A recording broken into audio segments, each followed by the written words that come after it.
Supreme कोर्टात सलग 2 आठवडे सुनावणी. घटिका जवळ आली. शिवसेना ठाकरेंची की शिंदेंची 2 महिन्यात कळणार. सलग सुनावणी. शिंदेंची पळापळ. वकिलांसह दिल्ली गाठली.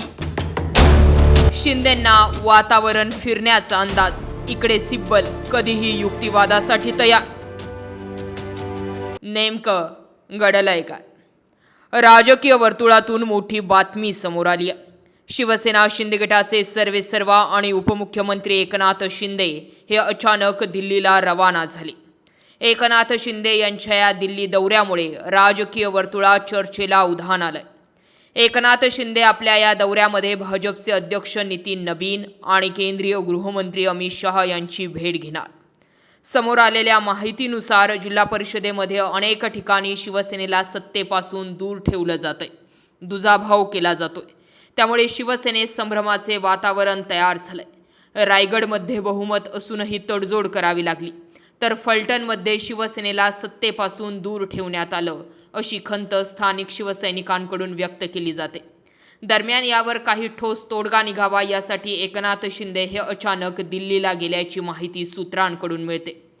दरम्यान पुढील 2 आठवड्यांमध्येच सुप्रीम कोर्टामध्ये सलग सुनावणी होणार आहे. शिवसेना पक्ष आणि चिन्ह कुणाचं याबाबत 4 मिनिटांची सुनावणी सुप्रीम कोर्टात गेल्या आठवड्यात पार पडली.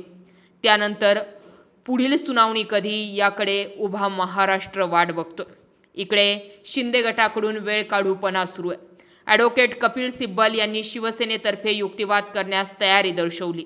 आपल्याला युक्तिवाद करण्यासाठी 2 तास वेळ हवा असल्याचं त्यांनी न्यायालयाला सांगितलं. त्यावर शिंदे गटाने पुन्हा वेळ काढूपणा केला. संपूर्ण प्रकरण समजून घेऊन करण्यासाठी वेळ हवा असल्याचं शिंदे गटातर्फे ॲडव्होकेट मुकुल रोहितगी यांनी सांगितलं. शिंदे गटाच्या आमदारांना अपात्र ठरवण्याऐवजी पात्र ठरवणाऱ्या विधानसभा अध्यक्ष राहुल नार्वेकर यांच्या निर्णयाला शिवसेनेचे मुख्य प्रतोद आमदार सुनील प्रभू यांनी स्वतंत्र याचिकेद्वारे आव्हान दिलेलं आहे. ॲडव्होकेट सिब्बल यांनी पक्ष आणि चिन्हाबरोबरच गद्दारांच्या अपात्रतेचा फैसला करण्याबाबत आग्रही भूमिका मांडताच शिंदे गटाचे धाबे दणाणलेत. त्यावेळच्या आमदारकीची मुदत संपल्याचे सांगत शिंदे गटाच्या वकिलांनी अपात्रतेच्या सुनावणीलाच विरोध केला. मात्र न्यायालयाने ॲडव्होकेट सिब्बल यांच्या विनंतीची नोंद घेत सलग सुनावणी निश्चित केली आहे आणि त्यामुळे पुढील 2 आठवड्यामध्ये आता शिवसेना पक्ष आणि चिन्ह कुणाचं याबाबत दुपारी 2 वाजल्यानंतर सलग सुनावणी होणार आहे. आता हे प्रकरण खूप दिवस रखडलंय. हे प्रकरण आता अंतिम निकाली काढू अशी टिप्पणी सरन्यायाधीश सूर्यकांत यांच्या खंडपीठाने गुरुवारी केली.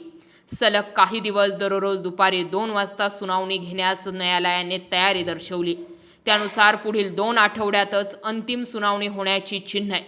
पक्ष आणि चिन्हाबरोबरच आमदारांच्या पात्रतेचा फैसला सुद्धा न्यायालय करणार आहे आणि त्यामुळेच आता सुप्रीम कोर्ट या मॅटरमध्ये लक्ष घालून सलग सुनावणी घेणार असल्यानं एकनाथ शिंदे यांनी धनुष्यबाण आणि पक्षाबाबत सुनावणी करत असणाऱ्या वकिलांना घेऊन थेट दिल्ली गाठली आणि अमित शहांसोबत त्यांची चर्चा झाल्याची माहिती सूत्रांकडून समोर येते आणि त्यामुळेच आता शिंदे घाबरलेत आणि त्यांची पळापळ सुरू झाली अशी चर्चा आहे.